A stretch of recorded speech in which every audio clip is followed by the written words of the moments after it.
Good morning बच्चों।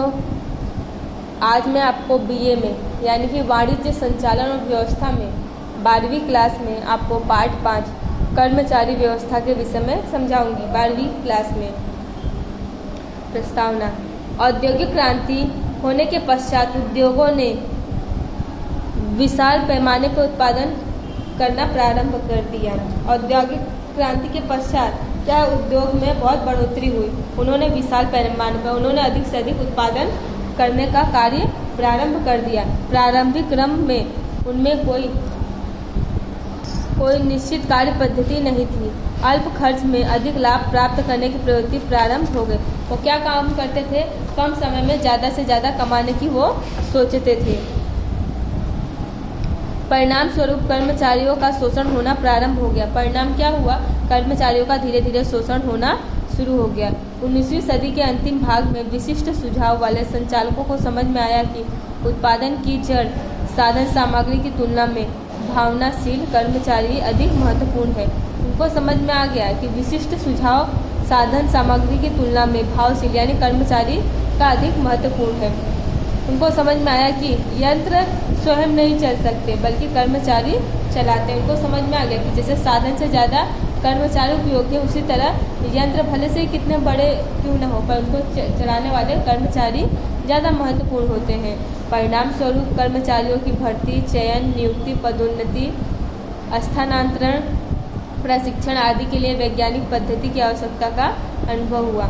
उन लोगों को कर्मचारियों की भर्ती करना, उनका चुनाव करना, उनको नियुक्त करना, उनको उनका अधिकार पद देना, एक जगह से दूसरी जगह ट्रांसफ़र करना, कि उनको कार्य कैसे करना है यानी प्रशिक्षण कैसे कर देना है, वो सब सिखाना, इन सब का अनुभव होना शुरू हुआ। कर्मचारी व्यवस्था। कर्मचारी व्यवस्था का कार्य संचालन के अन्य कार्यों जितना महत्वपूर्ण है। कर्मचारी व्यवस्था का कार्य संचालन के अन्य कार्यों के जितना ही महत्वपूर्ण है। जैसे प्रबंध हुआ, व्यवस्था तंत्र हुआ, संचालन हुआ, संचालक हुआ, आयोजन हुआ, ये सब। यह व्यक्ति विकास की प्रक्रिया है। यह व्यक्ति को विकास देने की प्रक्रिया है। पूर्व संचालन में मानव तत्व को चाहिए उतना महत्व नहीं दिया जाता। पूर्व संचालन में क्या है? मानव को जितना महत्व देना चाहिए उतना नहीं दिया जाता। इकाई में श्रेष्ठ आयोजन किया गया हो तथा व्यवस्था तंत्र की रचना उचित रूप से की गई है, पर यदि कर्मचारियों का चयन आयोग है तथा प्रशिक्षण में कमी हो तो इकाई सफल नहीं हो सकती।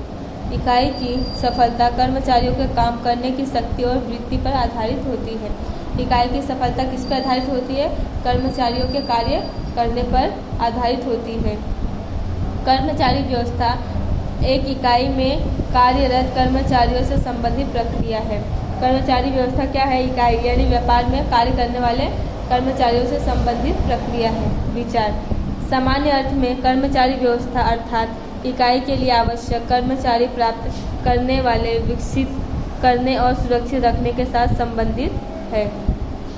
विस्तृत अर्थ में कर्मचारी व्यवस्था अर्थात कर्मचारियों की भर्ती करना, उनका चुनाव करना, उनको प्रशिक्षण देना, उनको पद निर्मित करना, इन सब कार्यों का समावेश होता है। लक्षण। संचालन का महत्वपूर्ण कार्य। संचालन के अन्य कार्य जैसे आयोजन, व्यवस्था तंत्र, मार्गदर्शन, संकलन और नियंत्रण की तरह कर्मचारी व्यवस्था भी संचालन का महत्वपूर्ण कार्य है। अस्थायी प्रक्रिया। कर्मचारी के बिना इकाई का अस्तित्व संभव नहीं है। कर्मचारी के बिना इकाई का अस्तित्व संभव नहीं होता, क्योंकि अगर कर्मचारी नहीं रहेंगे तो कार्य भी नहीं हो सकता। इकाई की प्रवृत्तियाँ जब तक गतिशील रहेंगी तब तक कर्मचारी रहेंगे और कर्मचारी व्यवस्था का अस्तित्व भी बना रहेगा। इकाई की प्रवृत्तियाँ तब तक गतिशील रहेंगी जब वहाँ पर कार्य करने वाले कर्मचारी की व्यवस्था बनी रहेगी। मानव संबंधों के साथ संबंध। कर्मचारी व्यवस्था का उद्देश्य योग्य कर्मचारी प्राप्त करके उनका इकाई में श्रेष्ठतम उपयोग करना होता है। कर्मचारी व्यवस्था का मुख्य उद्देश्य क्या होता है? कर्मचारी जो प्राप्त किए हैं उनको श्रेष्ठतम उनका उपयोग करना। कर्मचारी उत्पादन का एकमात्र जीवंत साधन है। कर्मचारी क्या है? उत्पादन का एक मात्र जीवन यानी जीवन जीने का जरूरियात साधन है। उसमें भावना और स्वाभिमान है, उनके अंदर भावना और स्वाभिमान की भाव भी है। उसके साथ मानवतापूर्ण व्यवहार अपेक्षित है। कर्मचारी हैं तो उनको इंसान की तरह उनको प्यार भाव ये सब भी देना जरूरी है, क्योंकि वो मानव के साथ संबंधित होते हैं। ये कर्मचारी क्या है, वो मानव भाव से संबंधित होते हैं। अगर हम उनके साथ अच्छा व्यवहार करेंगे तो वो कार्य भी शीघ्रता से और सही समय पर अच्छे से पूर्ण करेंगे। चौथा, प्रवृत्तियाँ गतिशील होती हैं। योग्य कर्मचारी व्यवस्था के कारण इकाई का प्रत्येक प्रवृत्ति गतिशील होती है। अगर कर्मचारी योग्य होते हैं तो इकाई की प्रवृत्तियाँ कैसे एकदम तेजी से गतिशील और सही रूप से पूर्ण होती हैं। अब है अन्य कार्यों के साथ संबंध। संचालन के अन्य कार्य जैसे आयोजन करना, व्यवस्था तंत्र का आयोजन करना, मार्गदर्शन देना, संकलन करना और फिर कार्य को नियंत्रण के साथ कर्मचारी व्यवस्था का संबंध होता है। विस्तृत प्रवृत्ति। कर्मचारी व्यवस्था मात्र श्रमिक कल्याण की ही प्रवृत्ति नहीं, परंतु यह श्रमिकों को प्राप्त करने, सुरक्षित रखने, शिक्षित करने और विकसित करने का भी कार्य होता है। विस्तृत प्रवृत्ति में क्या होता है, कर्मचारी को मतलब कैसा सिर्फ मेहनत करवाना नहीं, बल्कि उनको समय समय पर सुरक्षा देना, उनको कार्य के विषय में समझाना और उनके जो कार्य कर रहे हैं उनके उत्साह को बढ़ाना भी होता है। पूंजी खर्च। कर्मचारियों की भर्ती। पूंजी खर्च में क्या है, कर्मचारियों की भर्ती करना, चयन, प्रशिक्षण और विकास पर किया गया खर्च व्यवसाय का खर्च न मानकर उसे आवश्यक पूंजी खर्च माना जा सकता है। इसमें क्या है, कर्मचारी के ऊपर जो खर्च किया जा रहा है उनको मतलब कैसा खर्च की भावना से नहीं, ये सोच के करना चाहिए कि हाँ ये उनके ज़रूरत के लिए खर्च की गई, यानी कंपनी में जो पैसा सामान में लगाया गया उनके ऊपर लगाया गया, ये सोच के खर्च करना चाहिए।